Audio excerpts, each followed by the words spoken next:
I am Ethan, 28 years old. 10 years ago, on the exact evening of my 18th birthday, my family completely replaced me with a brand new Porsche. While I was standing in the foyer of our home, dripping wet from the rain and holding a piece of half-eaten grocery store cake, my own mother looked me dead in the eyes and handed me a card that said I needed to be more like my younger brother. They laughed at me in front of 30 people. But there is one thing they absolutely did not know. The immense wealth they were flaunting, the very ground they walked on and the pristine walls that housed their perfect suburban lives, was about to legally belong to me. And now they are the ones begging for a roof over their heads. Before I tell you exactly what happened and how I dismantled their lives, hit that like button if you believe in true, unfiltered justice. And don't forget to let me know where you are watching from in the comments. Now let's go back to where this nightmare began. I grew up in a neighborhood where the lawns were perfectly manicured by hired landscapers every Tuesday, and the dark family secrets were buried deep under expensive azalea bushes. On the outside, my family represented the absolute pinnacle of the American dream. We lived in a sprawling, two-story colonial house with white pillars and a circular driveway. My father, Richard, was a man who cared infinitely more about his golf handicap and his elected position on the Homeowners Association board than he ever cared about his sons. He was a junior executive at a logistics firm, but he spent money like he owned the company. My mother, Margaret, was a terrifying master of appearances. She baked artisanal pies for the neighborhood charity bake sales and hosted lavish Thanksgiving dinners that looked like they belonged in a magazine, all while running a quiet, psychological dictatorship behind closed doors. And then there was Julian, my younger brother by exactly 2 years. Julian was the undeniable golden child, the sun around which my parents' entire universe revolved. The dynamic was established early and enforced ruthlessly. If Julian sneezed, my parents practically bought him a new video game console to make him feel better. If Julian failed a math test, it was the teacher's fault for being incompetent, and they would hire a private tutor at $50 an hour to coddle him through the next exam. Meanwhile, if I brought home a straight-A report card, my father would barely glance over the top of his financial newspaper, sip his scotch, and tell me not to get a big head about it because a high salary requires actual hard work, not just book smarts.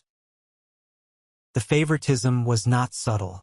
It was woven into the very fabric of our daily existence, a constant, suffocating weight. Julian got the massive master bedroom down the hall with the walk-in closet and the private ensuite bathroom. I was relegated to the cramped guest room near the attic that always smelled faintly of dust and old mothballs, with a window that rattled every time the wind blew. They never explicitly sat me down and said they loved him more, but their actions screamed it louder than a tornado siren. When Julian crashed my father's sedan into a mailbox at 16 because he was texting, they hugged him, told him cars could be replaced, and bought him a newer model 6 months later. When I asked for a meager college fund contribution to buy a used laptop for my senior year, my father handed me a printed-out list of local fast food restaurants hiring teenagers. I learned to survive by becoming invisible. I was background noise. I was the quiet, observant kid who finished his homework early, ironed his own clothes, and stayed out of the way just so no one would find a reason to scream at me. I fed myself little lies to make the bitter reality easier to swallow. I told myself they were harder on me because they expected more. I told myself it was building character. But the mask permanently shattered on my 18th birthday. It was a miserable, gray Thursday. The rain was coming down in freezing sheets. I had just taken a brutal calculus exam that morning, and I was physically and emotionally exhausted. I walked the 2 miles home from the bus stop without an umbrella because Julian had taken mine that morning and left it in a friend's car. My clothes were soaked through to my skin. I was not expecting a parade. I was not expecting a marching band or a grand declaration of love. I just wanted a quiet dinner, maybe a decent steak, and a simple acknowledgement that I was officially an adult. I walked up the driveway, noticing an unusual number of cars parked along the street, but I figured my mother was hosting one of her impromptu committee meetings. I walked through the heavy oak front door, shrugging off my soaking wet jacket, and the lights suddenly flipped on with a blinding flash. A crowd of about 30 people, neighbors, extended family, my parents' country club friends, and even Julian's high school baseball coach, stood packed into our living room. Silver and blue balloons were tied to the banister. A massive, professionally printed banner hung across the brick fireplace. It did not say Happy 18th Ethan. It just said Happy Birthday. And standing right in the middle of the room, wearing a smug, practiced grin that I will never forget, was Julian. His birthday was not for another 3 full weeks. My mother rushed forward, completely brushing past my shivering frame, holding her smartphone up to record the spectacle. She went straight to Julian. My father stepped up next to him, his chest puffed out with pride, holding a small velvet jewelry box. He opened it slowly to reveal a shiny set of keys with a distinct crest. A brand new Porsche, a literal luxury sports car for a 16-year-old kid who had a history of reckless driving. The crowd erupted into wild applause. Julian pumped his fist in the air, shouting his excitement, soaking up the adoration. I just stood there in the tiled entryway, water dripping from my hair into my eyes, my heavy backpack still slung over one shoulder. I watched my entire family buzz around the room like it was Christmas morning. I waited for the punchline. I waited for anyone, to turn around and say they were kidding, that my real gift was waiting in the kitchen, that they remembered the son who was actually crossing the threshold into adulthood that day. Cleared my throat. My voice cracked slightly as I spoke. I asked if anyone realized it was actually my birthday today. The room went dead silent. The kind of profound, agonizing silence that rings in your ears and makes your stomach plummet. Everyone froze just for a beat, exchanging uncomfortable glances. My mother turned to me. Her smile did not reach her cold eyes. She let out a high-pitched, incredibly forced laugh that echoed off the vaulted ceiling. She told the crowd that, of course, they did not forget their other son. She walked over to the granite kitchen counter and picked up a flimsy paper plate. On it was a single slice of cheap, grocery store sheet cake. Half of it was missing, the cheap blue frosting smeared across the cardboard. There were no candles. There was no name written on it. She walked over and shoved it into my hands along with a sealed white envelope. I opened the envelope with trembling fingers. There was no cash inside. There was no heartfelt message about me becoming a man or taking on the world. There was just a generic dollar store card, and in my mother's flawless, looping cursive handwriting, 5 devastating words were written right in the center. Be more like your brother. Sarah, my mother's closest friend and the most vicious gossip in our zip code, let out a loud, distinct snicker from near the sofa. Soon, a few others chuckled nervously. They thought it was a joke. They thought it was hilarious, edgy family banter. I looked at my father. He was completely ignoring the situation, busy showing Julian the intricate leather interior details of the car from a glossy dealership brochure. I looked at my mother. She had already turned her back to me, her phone pointed at Julian again, demanding he stand by the window so she could get the lighting right for social media. I did not scream. I did not throw the pathetic piece of cake at the wall. I did not demand an explanation. Something inside me, some vital cord of hope I had been clinging to for 18 years, simply snapped. I quietly placed the paper plate on the entryway table next to a vase of fresh lilies. I walked up the stairs to my cramped room. I pulled a faded duffel bag from under my bed. I methodically packed 3 pairs of jeans, a few heavy shirts, clean socks, my phone charger, and the emergency $40 I had stashed in a shoebox from mowing lawns all summer. I waited until the party moved out to the driveway to admire the new car in the rain. Then, I walked down the back stairs, slipped out the kitchen door, hopped the wooden fence, and walked 3 miles in the freezing downpour to the Greyhound station under the amber glow of flickering streetlights. I bought a one-way ticket to the city.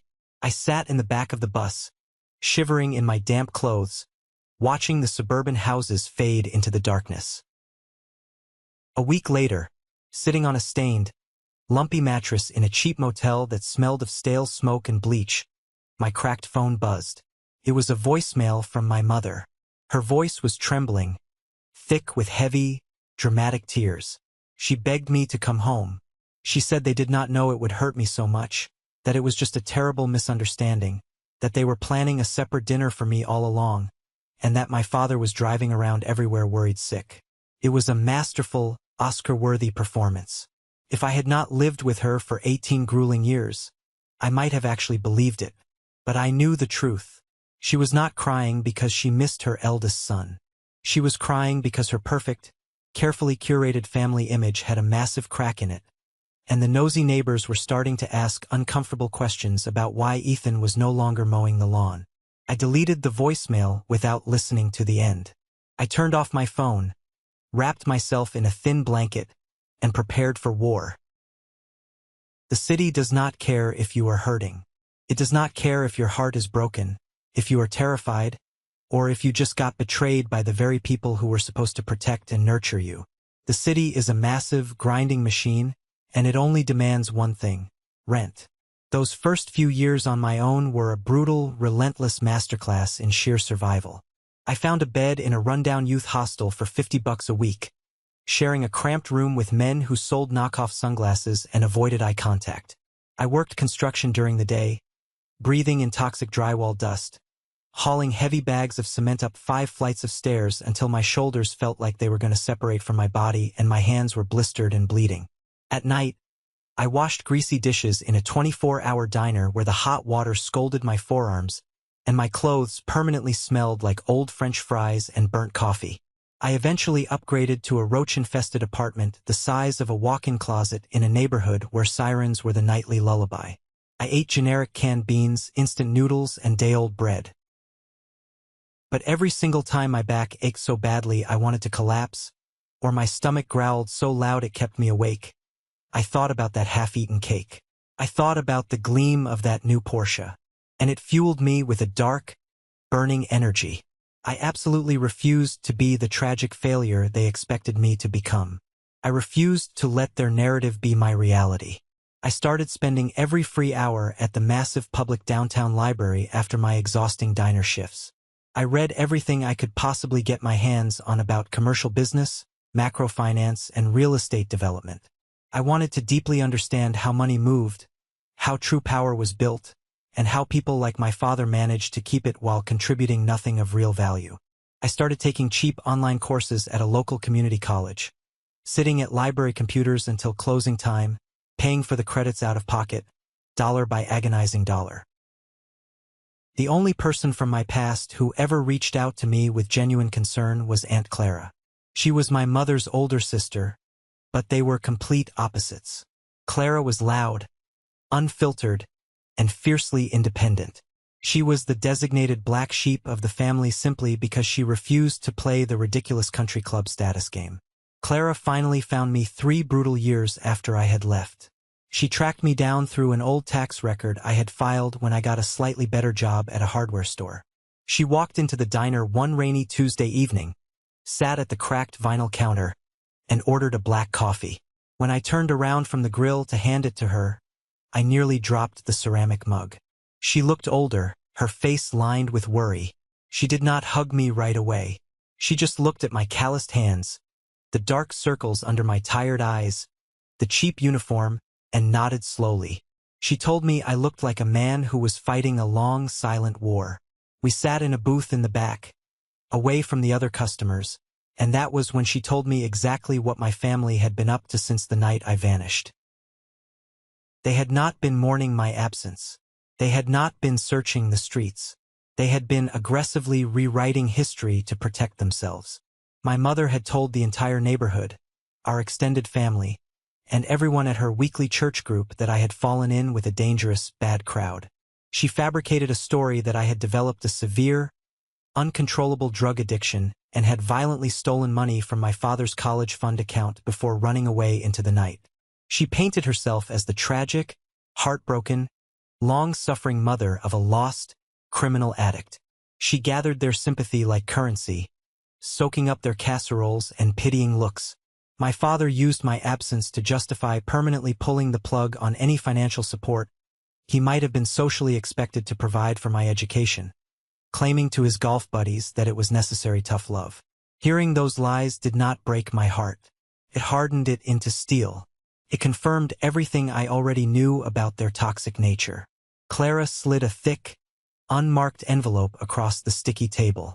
Inside was a small stack of crisp cash and a slightly used, but functional laptop. She told me it was absolutely not charity, it was an investment. She said she had always seen through their garbage, and she believed in me. That laptop literally changed the trajectory of my life. It allowed me to dig much deeper into the commercial real estate market from my tiny apartment, to start building a proper resume, and to finally apply for entry-level administrative jobs in corporate firms instead of breaking my back on construction sites. A year later, at 22, my relentless studying paid off. I finally landed a junior analyst interview at a prestigious commercial real estate firm in the financial district. I bought a cheap suit from a thrift store, tailored it myself, and nailed the interview. I was ecstatic. But when the firm ran a standard background and credit check as part of the onboarding process, I hit a massive brick wall that nearly destroyed my entire existence. The HR manager called me into her pristine glass office, looking deeply concerned and slightly suspicious. She told me they could not finalize the hiring process. My credit score was not just bad. It was catastrophic. I was flagged for massive amounts of bad debt, severe defaults, and active collections. I was completely stunned. I felt like the floor had vanished. I had never owned a single credit card. I paid for my rent, my food, and my clothes strictly in cash. I marched straight down to a major bank branch on my lunch break and sat down with a senior loan officer named Mr. Sterling. I begged him to help me pull my full, detailed credit report. He printed out the thick stack of papers, his brow furrowed, and slid them across the heavy mahogany desk. I stared at the black numbers in absolute disbelief. There were multiple auto loans. There were high-interest personal loans. There were platinum credit cards maxed out at luxury department stores. The total debt was staggering. It was well over $150,000. I looked at Mr. Sterling, my hands shaking violently, and asked how this was legally possible when I was living in a slum and eating beans. He pointed a thick finger to a specific massive auto loan that had gone into severe default years ago. The origination date was exactly 1 week before my 18th birthday. The vehicle attached to the loan was a high-performance Porsche. The room started to spin violently. The air was entirely sucked out of my lungs. My parents had not just bought Julian a luxury car to spite me. They had used my name, my date of birth, and my social security number to finance it. They had stolen my identity while I was still a minor living under their roof, forged my signature on legal financial documents, and saddled me with a mountain of toxic debt to fund their golden child's extravagant lifestyle. And when I ran away, they simply stopped making the expensive monthly payments, letting the massive debt default and completely destroying my financial future before it even had a chance to begin. They did not just replace me with a car. They sacrificed my entire life to the wolves so they could keep up appearances at the country club. I walked out of that bank branch with a cold, terrifying clarity that I had never experienced before. I did not cry. I did not feel sad or overwhelmed. I felt a deep, dark, calculating rage settling permanently into my bones. This was no longer just about a bad childhood or emotional neglect. This was absolute financial ruin. This was a calculated felony. I spent the next 5 grueling years cleaning up their radioactive mess. I worked closely with Mr. Sterling, who took pity on my situation, and a fierce, young lawyer who took my identity theft case pro bono because she hated financial predators. We filed massive police reports, submitted endless affidavits of fraud, and fought the massive credit bureaus tooth and nail. It was an exhausting, humiliating process, constantly having to prove that I was not the one who bought a luxury sports car and maxed out Neiman Marcus cards while washing dishes for minimum wage. Slowly, agonizingly, we cleared my name. The debts were legally removed from my file, but the criminal investigation into my parents was severely stalled because the statute of limitations and the extreme complexities of familial fraud made it a bureaucratic nightmare for the local prosecutor. I told the lawyer to permanently pause the criminal pursuit. I had a much better idea. Prison was far too easy for people who cared only about their social standing and their wealth. Putting them behind bars would just allow my mother to play the victim of an unjust legal system. I wanted to take the one thing they actually loved, their empire. By the time I turned 27, I was an entirely different person. I no longer wore concrete-stained jeans. I wore custom-tailored Italian suits. I had aggressively clawed my way up the corporate ladder at one of the top commercial real estate development firms in the city. I was sharp, relentless, and I never, ever let emotion cloud my professional judgment. My mentor, the CEO of the firm, a terrifyingly brilliant man named Marcus, saw a raw hunger in me that he deeply respected. Marcus was a shark, a self-made billionaire who demanded absolute excellence and heavily rewarded fierce loyalty. Under his strict guidance, I was personally closing multimillion-dollar commercial deals and was directly in line for a massive promotion to senior partner. My life was finally secure and stable. I had a beautiful luxury apartment with floor-to-ceiling windows overlooking the city skyline. I had a substantial six-figure salary, a maxed-out 401k, and a formidable reputation in the industry as a closer. I also had Chloe. Chloe was a high-end art gallery curator, elegant, sophisticated, and exactly the kind of woman I thought I needed to complete the picture of my new, successful life. We had been dating seriously for 2 years. I trusted her implicitly. In a moment of vulnerability, I told her everything about my dark past, about the horrific birthday, the massive identity theft, the years of struggle. She held my hand tightly, kissed my forehead, and swore she would never let anyone hurt me again.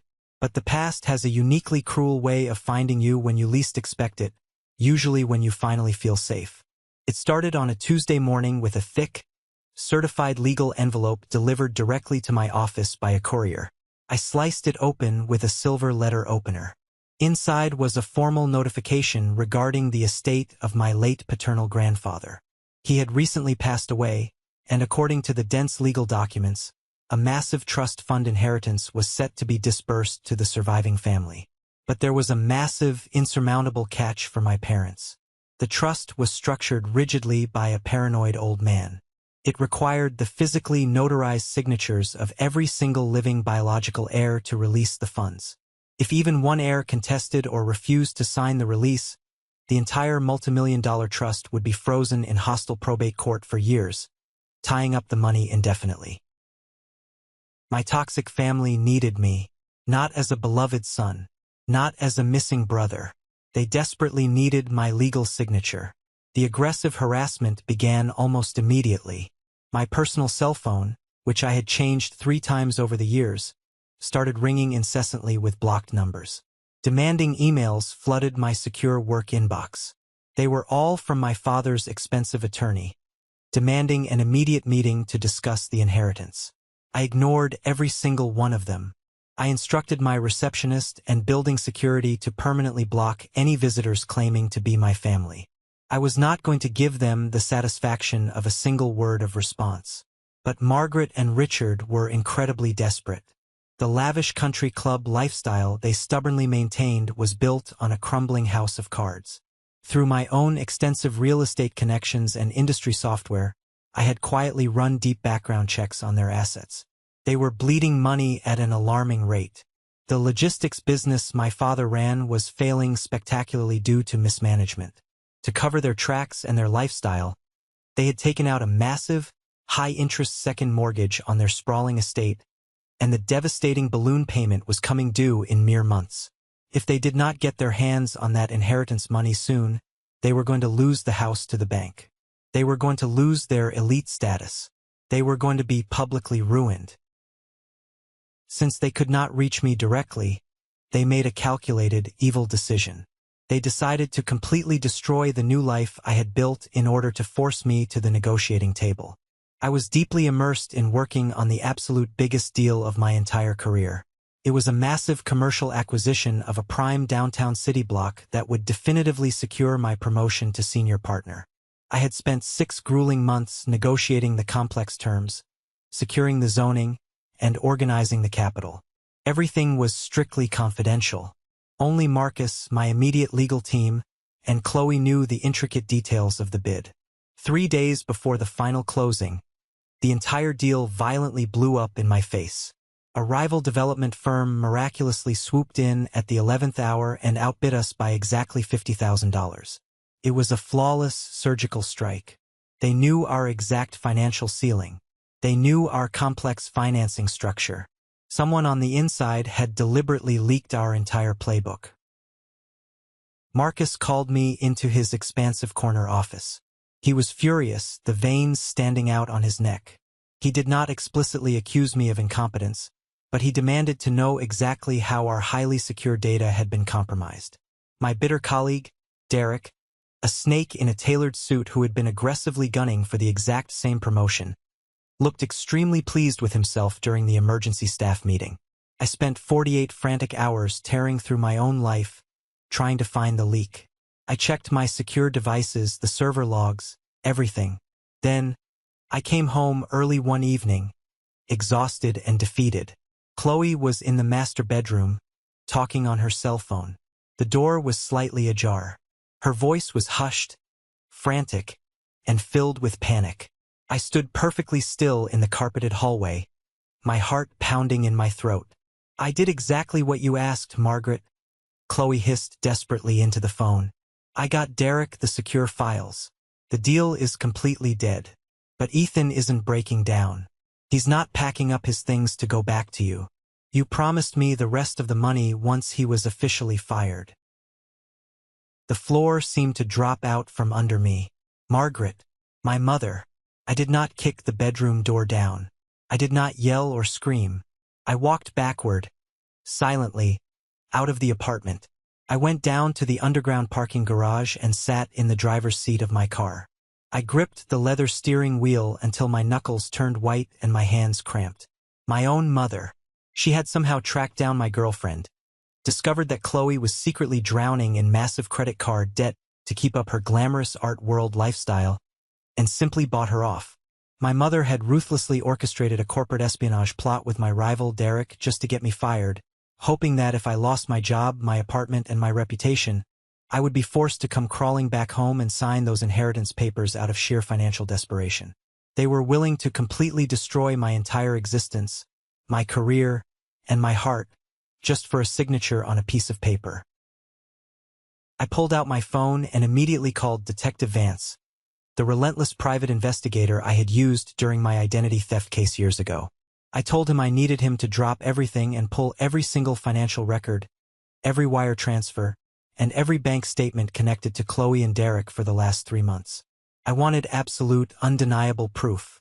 The next morning, I walked into my apartment. Chloe was making coffee in the kitchen, smiling brightly at me as if she had not just sold my soul for a wire transfer. I dropped a heavy manila folder onto the marble kitchen island. Inside were the highlighted bank statements Vance had pulled overnight. There was a glaring $50,000 transfer from an obscure offshore account directly linked to my father's holding company, deposited straight into Chloe's personal checking account. She went dead pale. She dropped the coffee spoon. She tried to stammer out a pathetic excuse, fake tears welling up in her eyes, claiming she was desperate. I did not raise my voice. I looked at her with absolute dead eyes and told her she had exactly 1 hour to pack her things and get out of my apartment, or I was immediately handing the folder over to the police for corporate espionage, theft, and extortion. She was gone in 45 minutes, leaving her keys on the counter. I took the exact same folder straight to Marcus. I laid the damning evidence out on his heavy oak desk. I showed him the wire transfer to Derek. I told him the entire ugly story. The identity theft, the grandfather's inheritance, the family debt, the sabotage. I did not ask for pity. I asked for permission to crush them all. Marcus looked at the documents, tapping his pen. Then he looked at me. A slow, incredibly dangerous smile spread across his weathered face. He fired Derek before lunch, having security escort him out of the building, ensuring the man would face a lawsuit and never work in commercial real estate in this city again. Then, Marcus poured us both a generous glass of expensive, aged scotch. He told me the senior partner promotion was officially mine, and he told me that if I wanted to systematically dismantle my father's empire, he would give me full access to the firm's massive private acquisition capital to do it right. I did not want to just take their inheritance money. Refusing to sign the papers was too passive. I wanted to actively take their pride, their status, and the very foundation they stood on. The inheritance trust was merely a distraction, a temporary lifeline they were reaching for. Their real, fatal vulnerability was their beloved estate. The massive, sprawling property in the exclusive gated community that my mother treated like a royal palace. It was the absolute epicenter of their social power and their entire identity. Through my continued investigations, I discovered a critical piece of information. The second mortgage they had recklessly taken out was not held by a traditional bank. It was held by a private, highly aggressive lending firm that specialized in distressed assets. Because my father had been quietly missing his massive monthly payments, the loan was currently classified internally as highly toxic debt. I used my new, substantial promotion salary, my massive executive bonuses, and the overwhelming financial backing of Marcus's capital fund to make a quiet, devastatingly brilliant corporate maneuver. I established a blind LLC, completely untraceable to my name. Through my team of ruthless corporate lawyers, I approached the lending firm holding my parents' mortgage. They were absolutely thrilled to offload the toxic debt off their books. I bought the paper at a premium, paying cash. In a matter of weeks, without a single public record or whisper linking my name to the transaction, my blind LLC became the sole owner of my parents' massive debt. I legally held the deed to their house. I held the absolute power to foreclose on them the very second they missed another payment, which I knew was imminent. And they had absolutely no idea the sword hanging over their heads was held by the son they threw away. While I was meticulously laying these financial traps and preparing the legal paperwork, I received an unexpected email. It was sent to my secure personal address from an encrypted burner account. The subject line just said, "Read this." I opened it. It was from Julian. He wrote a long, frantic message detailing that our parents were planning a massive, extensively catered event at the country club to celebrate their 30th wedding anniversary next month. They were inviting the local mayor, several city judges, and every single elite member of their snobbish social circle. And then Julian revealed their ultimate master plan. They were going to use the anniversary party to publicly stage a grand, emotional reconciliation. They were going to announce to the world that I, the prodigal, troubled, drug-addicted son, was finally returning home. They had actually hired a high-priced PR firm to carefully spin the story. They needed me there to play the part of the grateful, repentant child, to smile for the flashing cameras, and then to quietly sign the inheritance papers in the back room so they could access the trust fund and save their sinking ship. Julian attached a scanned copy of the exclusive guest list and the minute-by-minute schedule of events. At the very end of the email, he wrote a single, chilling line. "They think you are stupid. Burn them down."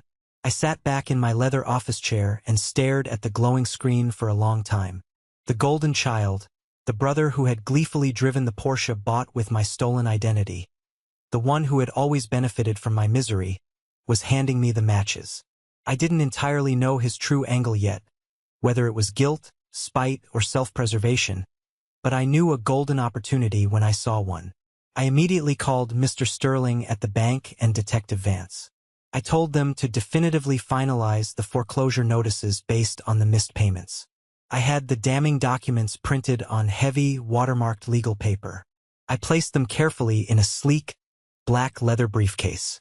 I went to a high-end tailor and bought a bespoke Tom Ford suit that cost more than my parents' annual country club membership dues. I made sure every detail was perfect, from the silk tie to the polished Italian shoes. I was not going to hide in the shadows anymore. I was not going to be the silent victim in their manufactured tragedy.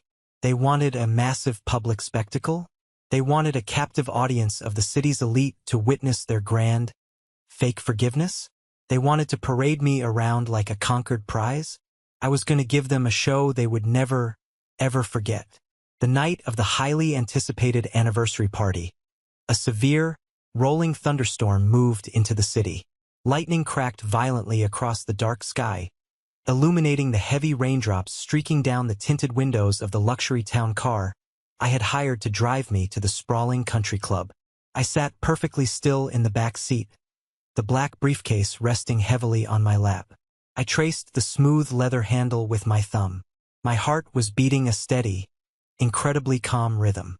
There was no fear left in me. There was no anxiety. There was only the icy, unwavering resolve of a man who had spent 10 grueling years walking barefoot through hell, finally arriving at the gilded gates to collect his due.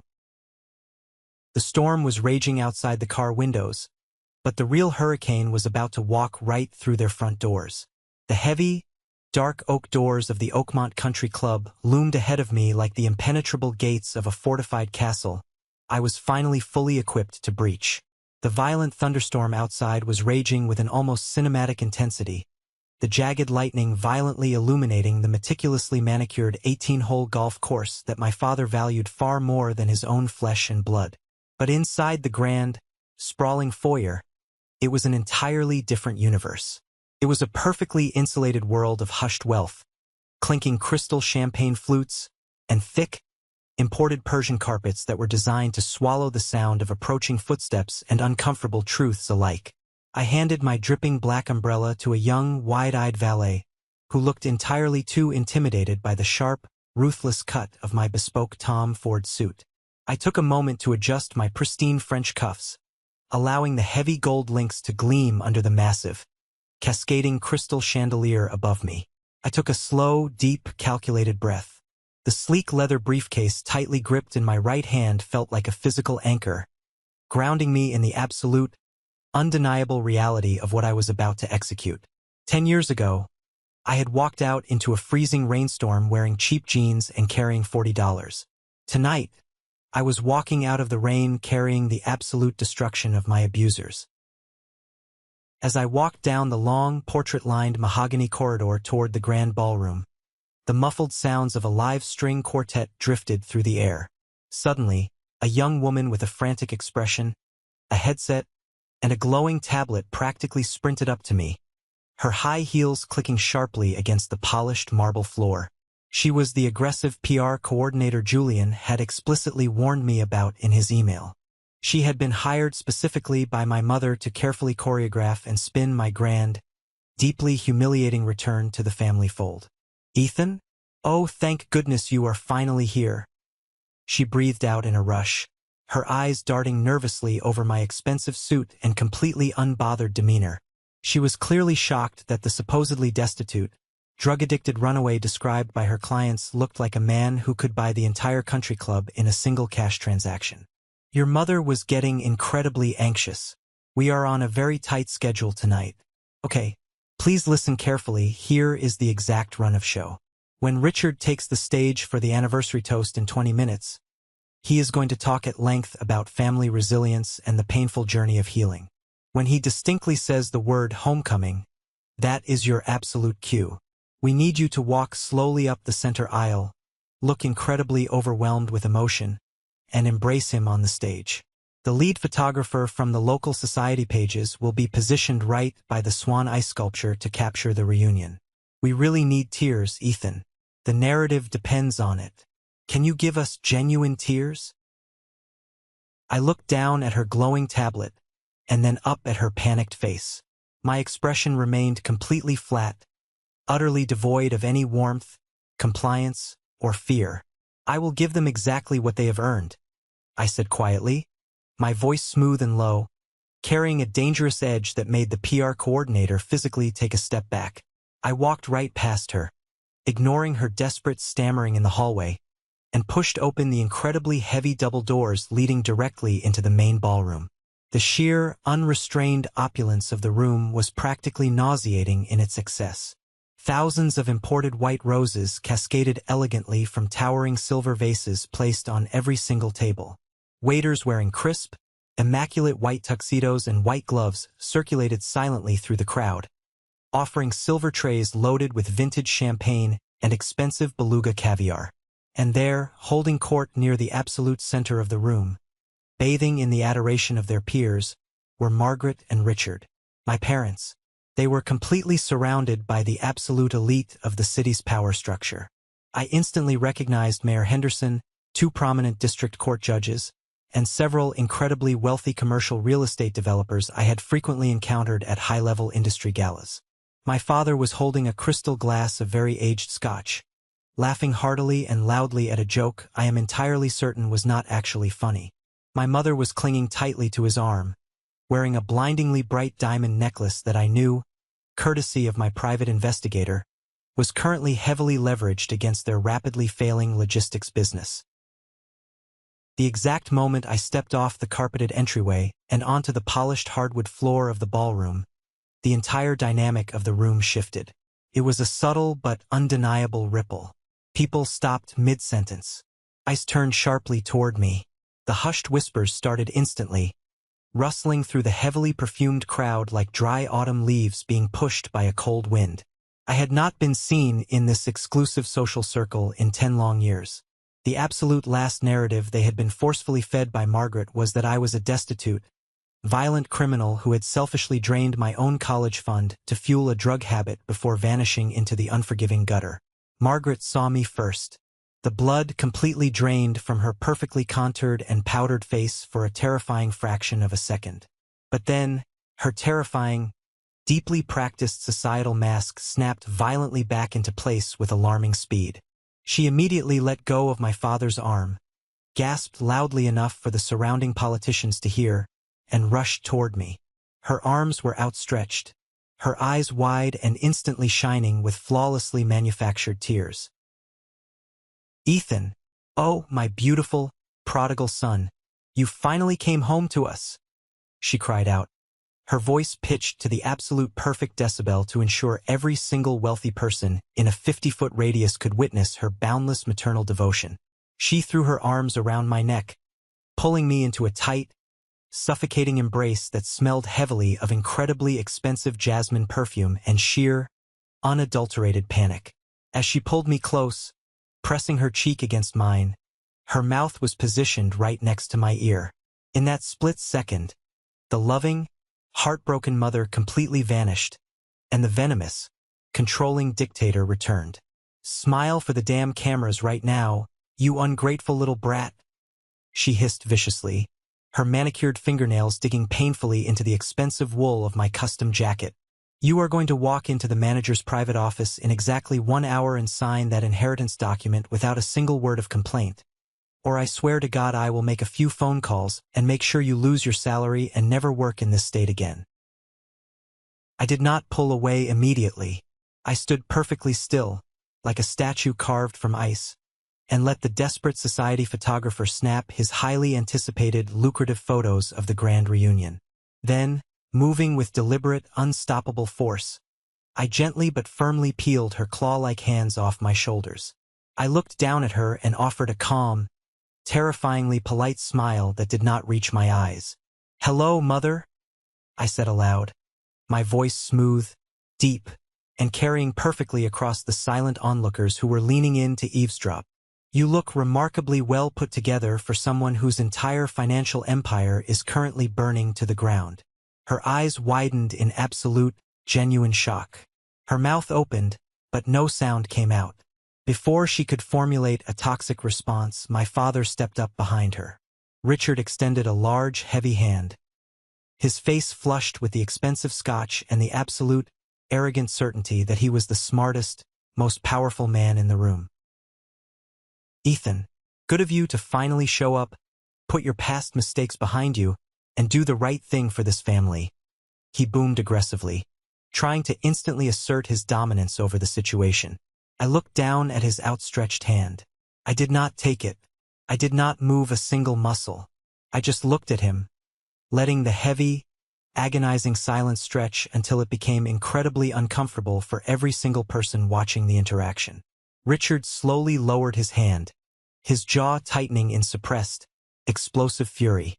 "Let's not pretend for a single second that this is about family, Richard," I said softly, purposely using his first name for the very first time in my entire life. The sheer disrespect was highly calculated, and it hit his massive ego like a physical blow to the chest. Before he could erupt and cause a scene, Sarah, my mother's notoriously toxic best friend and the neighborhood's chief gossip architect, materialized from the dense crowd. She was holding a massive martini and looking me up and down with barely concealed disdain, completely missing the dangerous shift in the atmosphere. "Well, look who finally decided to crawl out of the woodwork," Sarah sneered loudly, a nasty, superior smile playing on her heavily glossed lips. "I see you managed to rent a very nice suit for the evening, Ethan." Did you finally get clean? Your poor, devoted mother has been completely beside herself with grief for a decade while you were off ruining your life. I slowly turned my full attention to Sarah. I had spent the last 10 years building an impenetrable skin, successfully navigating the most ruthless, cutthroat commercial real estate negotiations in the entire country. This petty woman's suburban venom was absolutely nothing but pathetic child's play to me now. Sarah, I said, my voice dripping with polite, razor-sharp condescension. It is truly fascinating to see you standing here in a country club preaching to me about moral high grounds and family values. Tell me, how exactly did that incredibly messy custody battle end up? I heard from a very reliable source that the judge presiding over your divorce was not particularly thrilled when he reviewed the subpoenaed bank statements detailing your little weekend trips to Vegas with your 25-year-old personal trainer. It is absolutely amazing what becomes public record when you have an excellent lawyer who knows exactly where to look.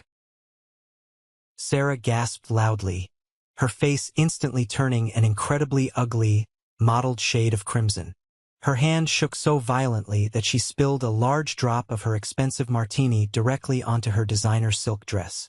She practically scurried backward into the crowd, completely humiliated and terrified of what else I might reveal. My mother looked at me as if a terrifying stranger had just possessed her son's body. I was no longer the quiet, terrified 18-year-old boy they could easily bully, manipulate, and force into submission. I was a highly trained predator who had just purposefully walked into a gilded cage full of very plump, very clueless prey. From across the massive room, standing near the melting swan ice sculpture, I saw Julian, the golden child. He was leaning casually against a marble pillar, watching the entire brutal exchange unfold. He didn't look smug. He didn't look proud or arrogant. For the first time in his life, he just looked incredibly exhausted by the charade. When our eyes finally met across the sea of wealthy guests, he gave me a single, almost imperceptible nod of absolute solidarity. He had successfully set the stage, and now it was entirely my show to direct. I tightened my grip on the thick leather handle of my briefcase and walked deeper into the ballroom, mingling effortlessly with the elite, waiting patiently for the ultimate trap to spring. The lavish 5-course dinner service that followed was an absolute masterclass in suffocating, unbearable tension. I was seated at the main head table directly between my seething, terrified parents. I casually picked at a plate of perfectly cooked filet mignon while they desperately tried to maintain their radiant, flawless smiles for the surrounding political dignitaries. Mayor Henderson sat directly across the table from me, casually swirling a glass of red wine. He was currently in the final stages of reviewing a massive commercial real estate zoning permit for my firm, though he hadn't yet realized the connection between the wealthy developer he was reading about and the supposedly disgraced son sitting across from him. "So, Ethan," Mayor Henderson boomed cheerfully over the elegant clinking of expensive silverware, "your father tells me you've been slowly finding your way in the city, working some odd jobs, trying to get back on your feet after a rough patch." I slowly wiped my mouth with a crisp linen napkin, placed it neatly on the table, and offered a perfectly calm smile. "Actually, Mayor Henderson, that is not quite accurate. I am the senior partner directing the massive downtown waterfront acquisition. The very same billion-dollar acquisition your esteemed office is currently reviewing for the expedited commercial zoning permits." The mayor completely stopped chewing. His heavy silver fork slowly lowered back to his expensive porcelain plate. He looked sharply at my father, who was suddenly coughing violently and uncontrollably into his napkin, and then looked back at me, his eyes wide with a sudden, profound respect mixed with deep professional confusion. You are Ethan Vance? The lead developer on the waterfront revitalization project? The firm backing the new stadium? I am, I confirmed smoothly, taking a slow sip of my water. It seems my father's understanding of my current career trajectory and my salary is somewhat significantly outdated. But we are all here tonight to celebrate family and honesty, aren't we? The sheer, unadulterated panic radiating from my parents was a tangible force in the air. They were rapidly, terrifyingly losing complete control of the narrative they had spent 10 years building, and they knew it. As the dessert plates were efficiently cleared away by the waitstaff, the frantic PR coordinator practically waved her clipboard at my father from the sidelines. It was finally time. The moment of truth. Richard stood up slowly, picking up a silver spoon and tapping it repeatedly against his crystal champagne flute. The clear, sharp ringing sound cut through the ambient noise of the crowded ballroom, and a respectful hush immediately fell over the hundreds of wealthy guests. The venue's spotlight swung over, illuminating my father in a pool of bright, unforgiving white light. He cleared his throat loudly, nervously adjusting his expensive silk tie, visibly preparing to deliver the emotional performance of his lifetime to secure his financial salvation. Friends, beloved family, esteemed guests, Richard began, his deep voice echoing powerfully through the state-of-the-art sound system. Margaret and I brought you all here tonight to celebrate 30 years of marriage. 30 years of profound love, of building a lasting legacy, and of weathering the terrible storms that life inevitably throws at us. He paused dramatically, looking down at his prepared notes. We have always firmly believed that the absolute foundation of a truly successful life is family. And as many of you in this room know, our family has carried a very heavy, agonizing burden for the last 10 years. Right on cue, my mother elegantly dabbed her perfectly dry eyes with a delicate lace handkerchief, playing the role of the tragic, long-suffering matriarch to absolute, sickening perfection. Our eldest son, Ethan, unfortunately lost his way, Richard continued, his voice trembling with expertly manufactured sorrow. He struggled deeply with demons we could not fight for him. He made terrible, destructive choices. He broke our hearts and selfishly walked away from the endless love, the support, and the massive college fund we had carefully prepared for him. We spent countless, sleepless nights praying for his safe return. Recently, the tragic funeral of my late father reminded us that time is short. And tonight, I am overwhelmingly proud to announce to all of you that the incredible power of unconditional love has finally prevailed. Ethan has come home to us. The country club crowd erupted into polite, deeply moved applause. Several women actually wiped tears from their eyes. The PR coordinator practically shoved my shoulder from behind. This was my grand cue. This was the exact moment I was supposed to walk submissively up to the microphone, shed a pathetic tear, embrace the monster who raised me, and legally secure their complete financial salvation. I stood up slowly, pushing my chair back. I reached down and picked up the heavy black leather briefcase from the floor. I did not walk up the center aisle with my head bowed in shame. I walked with the deliberate, heavy, unstoppable strides of a seasoned executioner walking toward the gallows. I stepped up onto the elevated stage, standing completely face to face with the man who had treated my entire existence like a massive burden. I did not hug him. I simply reached out and took the microphone directly from his hand. His thick fingers gripped it tightly for a second, a silent, desperate threat, but I yanked it away with a sharp, violent motion that made the massive speakers let out a brief, piercing screech of audio feedback. The polite applause died instantly. The ballroom became so incredibly quiet you could distinctly hear the heavy rain lashing against the massive floor-to-ceiling glass windows. Thank you, Richard, for that incredibly moving piece of absolute, unadulterated fiction, I said calmly, my voice echoing like rolling thunder in the silent, expectant room. A collective, genuinely shocked gasp swept through the wealthy crowd.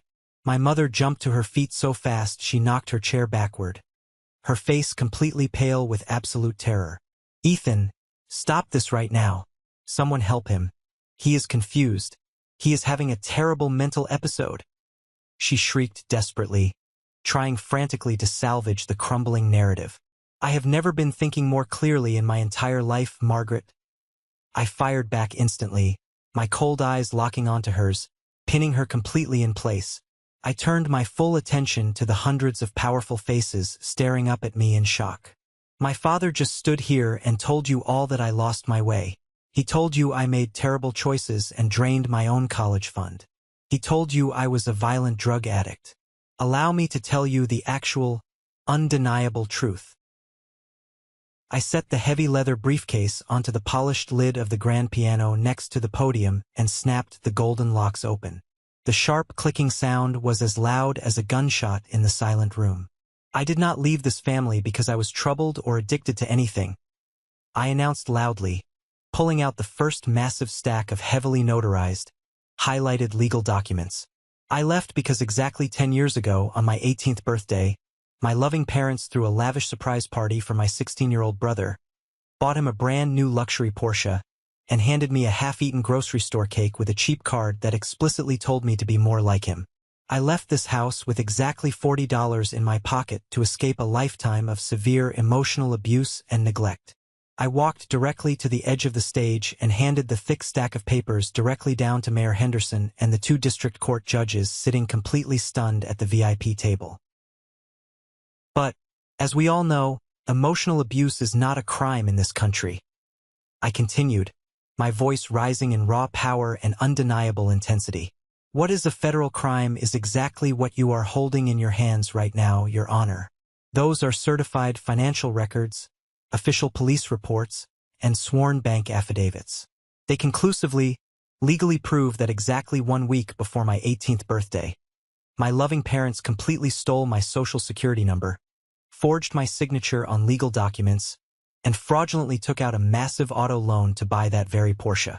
They purposely saddled a minor with $150,000 in toxic debt, purposely defaulted on it the second I ran away, and completely destroyed my financial life before it even started. The ballroom completely erupted into chaotic, horrified murmurs. Judge Miller quickly put on his reading glasses, rapidly scanning the highlighted financial documents, his jaw literally dropping open in shock. He looked up at Richard with a look of absolute professional disgust. Richard was physically shaking, his face a mottled, terrifying shade of dark purple. He aggressively lunged toward the microphone to stop me, but I easily sidestepped his clumsy grab, keeping the heavy metal stand firmly in my powerful grip. But that is not the real reason they invited you all here tonight to witness this circus, I said, projecting my voice powerfully over the rising, chaotic noise of the crowd. They didn't throw this extravagant party for a wedding anniversary. They threw it because my grandfather passed away, leaving a massive inheritance trust fund that legally requires my physical signature to be released from probate court. They desperately, pathetically need that cash. Why? Because they are completely, hopelessly broke. Shut up. Shut your mouth right now. You ungrateful bastard. Margaret screamed at the top of her lungs, completely losing her refined, aristocratic country club composure, sounding exactly like a feral, trapped animal. They are completely broke, I repeated firmly, pulling the final, most devastating legal document from the briefcase. They have entirely mismanaged their logistics business into the ground. They took out a massive, high-interest second mortgage on this beautiful, sprawling suburban estate just to keep paying their expensive country club dues, and they completely defaulted on that loan, too. The lending bank legally classified their mortgage as highly toxic debt. I held the thick, watermarked property deed high in the air, ensuring the bright stage spotlight hit it directly so everyone could see the official seals. They honestly thought if they paid people to get me fired from my job, and by the way, my ex-girlfriend and my former colleague have both officially confessed in writing to the corporate espionage you entirely funded, Margaret, and my ruthless lawyers are currently drafting the massive civil lawsuit. They thought if they destroyed my entire life, I would come crawling back here to sign their inheritance papers to save their precious house. I turned slowly, deliberately, facing my trembling parents directly, letting them clearly see the absolute, icy void of mercy in my eyes. But here is the final, beautiful twist, Richard. You don't need the inheritance money to save your house anymore, because the private lending firm decided to sell your toxic debt. They sold it for cash to a blind corporate LLC. I leaned incredibly close to the microphone, my voice dropping to a lethal, quiet whisper that still somehow carried to the very back of the massive room. I own that LLC. I bought your debt. I legally own the deed to the estate. I own your entire house. And as of 9 a.m. tomorrow morning, you are officially being evicted from my property. The profound, heavy silence that immediately followed that final revelation was, Without a single doubt, the most incredibly beautiful, satisfying sound I had ever experienced in my entire 28 years on this earth. It was the crushing, suffocating silence of absolute, irreversible destruction. The carefully constructed, fiercely protected, 30-year-old facade of the perfect, wealthy, morally superior suburban family did not just simply crack. It completely pulverized into fine dust right in front of the most powerful, influential people in the entire city. Mayor Henderson was the very first person to physically react. He stood up so abruptly that his heavy wooden chair scraped loudly and harshly against the polished hardwood floor. He dropped the incredibly damning identity theft documents and bank affidavits back onto the linen tablecloth as if they were physically radioactive and burning his fingers. He didn't say a single word to my father. He didn't offer a polite excuse. He just quickly buttoned his tailored suit jacket, signaled frantically to his bewildered wife, and walked straight toward the main exit with an expression of pure horror. When the mayor moved, the massive dam completely broke. The two district judges followed his lead immediately, casting looks of profound professional disdain and personal disgust at Richard as they hurried away from the VIP table.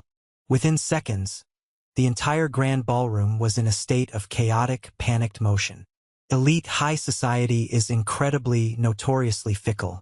They will gladly drink your expensive vintage champagne and eat your imported caviar for decades as long as your social reputation is perfectly pristine. But the absolute second you are publicly exposed as a fraudulent, broke, desperate criminal, they will abandon you much faster than rats fleeing a rapidly sinking ship.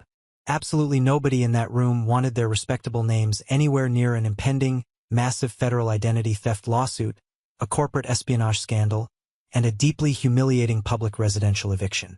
Wait, everyone, please stop, you have to listen to me. This is a massive misunderstanding. He is lying. He is a psychotic, vengeful liar. Margaret shrieked at the top of her lungs, her voice cracking horribly, completely destroying her carefully cultivated, refined accent. She lunged off the stage, her high heels slipping slightly on the polished wood, trying desperately to grab the arm of a wealthy real estate developer she had known for 20 years. But the man literally recoiled from her frantic touch, shaking his head in absolute disgust and hurrying toward the busy coat check line. Richard was completely, physically paralyzed on the stage. The arrogant, booming, terrifying patriarch who had ruled my childhood with an iron fist was completely gone. In his place stood a hollow, shaking, incredibly old man whose entire fabricated universe had just violently collapsed onto his drooping shoulders. He looked out at the rapidly emptying ballroom, watching his precious social standing, his entire identity, evaporate into the cold, stormy night. Then, slowly, painfully, he turned his head to look directly at me. The raw hatred burning in his eyes was palpable, but it was completely and utterly overshadowed by pure, unadulterated, primal terror. He finally realized, perhaps for the very first time in his entire life, that he had absolutely zero leverage. I held all the cards. I owned the entire board. "Ethan?" Richard rasped, his voice sounding incredibly weak, like dry sandpaper scraping against wood. "Ethan, please. We are your family. You can't possibly do this to us. We will lose absolutely everything we have built. The country club memberships, the logistics business, all of our friends. We will be completely ruined." "You completely ruined yourselves, Richard," I replied coldly, without a single ounce of pity, meticulously packing the heavy legal documents back into my leather briefcase and snapping the golden locks shut with a sharp click. "I just finalized the required legal paperwork. You happily sacrificed my entire future and my credit just to buy a sports car. You actively tried to destroy my hard-earned career to steal a grandfather's inheritance. You are not my family. You are just terrible, toxic financial investments that I am finally, aggressively liquidating." Suddenly, Julian stepped up onto the stage from the shadows. He had been completely quiet the entire night, watching the brutal carnage unfold from his position near the ice sculpture. Margaret saw him approaching and instantly burst into fresh, loud, desperate tears of relief. Julian, honey, thank God. Do something. Tell these people your brother is crazy. Help us fix this. Julian stopped and looked down at his mother, the woman who had worshipped the very ground he walked on, who had handed him the entire world on a silver platter while actively starving me of basic affection. He looked at the empty ballroom, the discarded linen napkins, the half-eaten expensive food left on the tables. Then he looked directly at me. "I'm not helping you anymore, Mom," Julian said loudly, his voice surprisingly steady and clear, though I could see his hands were trembling slightly at his sides. "Ethan is telling the absolute truth. You completely forced me to lie for you for 10 years. You bought me that stupid car, and when I finally found out how you actually paid for it, you aggressively threatened to cut me off financially if I ever told him the truth. I absolutely hated that car. I hate this fake life. I hate the terrible person you forced me to become just so you could show off to your snobby country club friends." Margaret let out a gut-wrenching, theatrical wail, collapsing entirely to her knees right there on the wooden stage, burying her face in her hands and sobbing uncontrollably. The golden child, her ultimate prize and justification for all her cruelty, had just publicly and definitively rejected her. It was the final, most devastating emotional blow. Richard took a sudden, aggressive step toward Julian, instinctively raising his heavy hand, his face violently twisted in uncontrolled rage. "You ungrateful little—" Before Richard could even finish the sentence or swing his arm, I stepped directly between them, dropping my briefcase instantly and getting right in his face. I was significantly taller than him now, much broader in the shoulders, and completely fueled by 10 years of brutal survival. "Do not even think about it," I growled, my voice vibrating with a terrifying, absolute promise of immediate physical violence. "If you ever raise a hand to him or to anyone else ever again, the financial ruin and the eviction will be the absolute least of your incredibly massive problems. Do you understand me clearly?"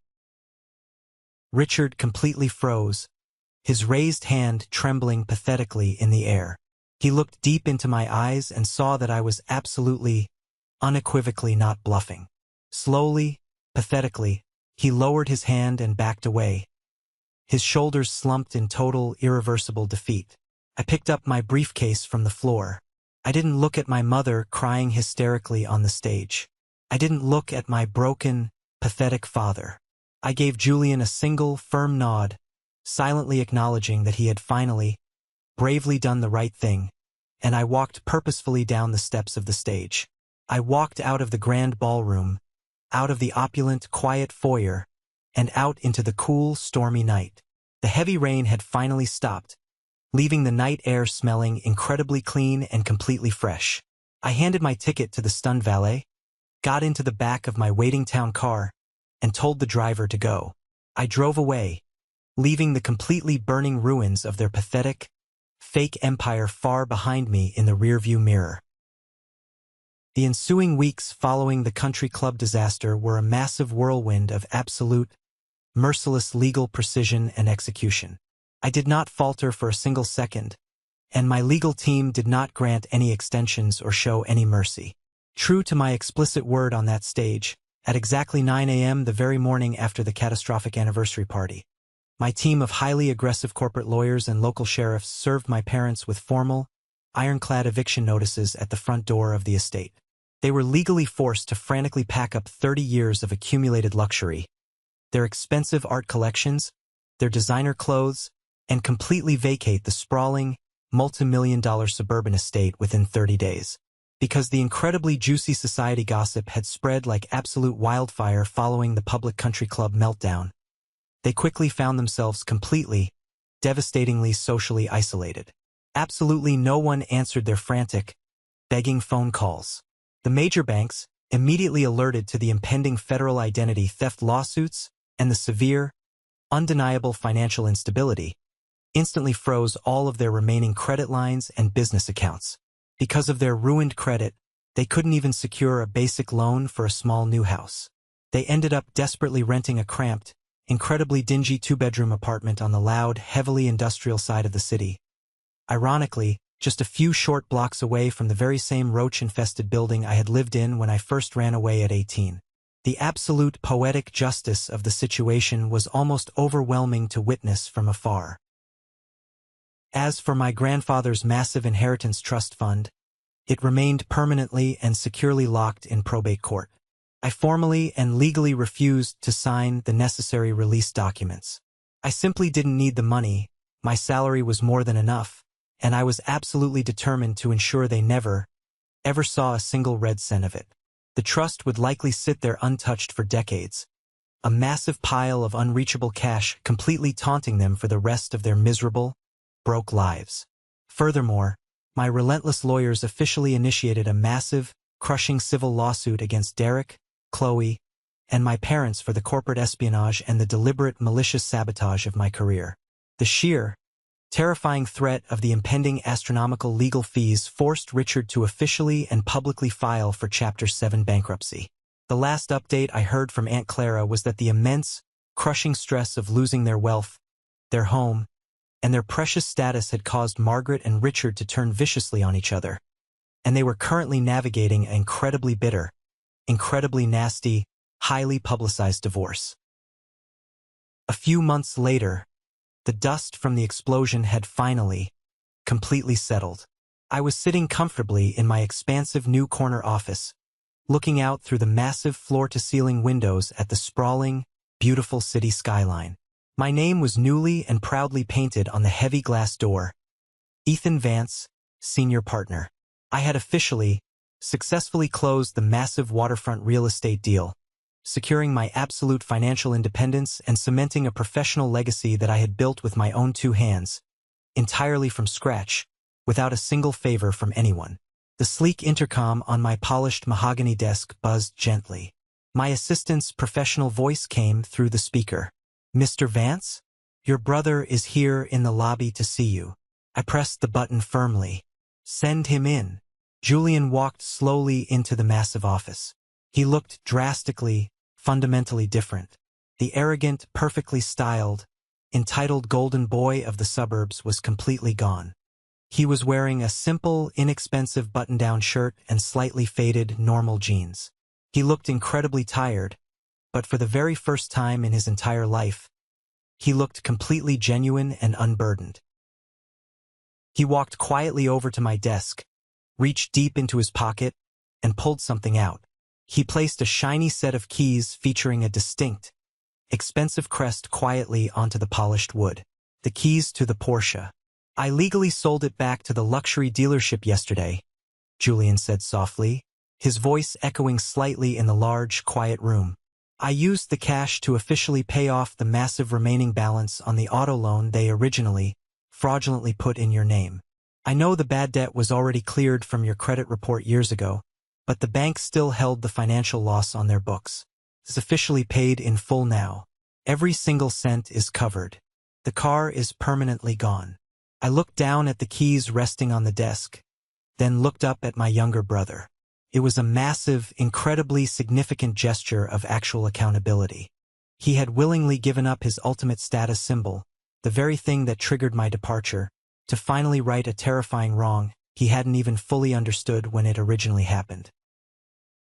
"Thank you, Julian," I said sincerely, leaning back in my chair. "What are you going to do now?" He shrugged, a small, genuine, almost hopeful smile touching his lips. "I got a real job, entry-level sales at a small logistics tech company. I'm renting a tiny studio apartment downtown. It's incredibly hard work, and I have absolutely no idea what I'm doing most of the time, but I don't know. I finally feel like I can actually breathe without someone monitoring me. I don't have to constantly perform for them anymore. I don't have to be the perfect son.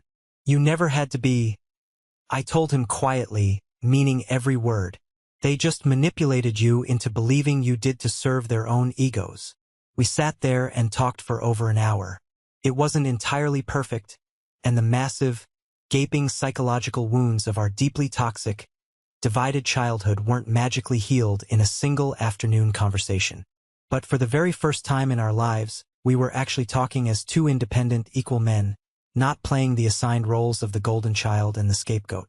We agreed to grab dinner the following week.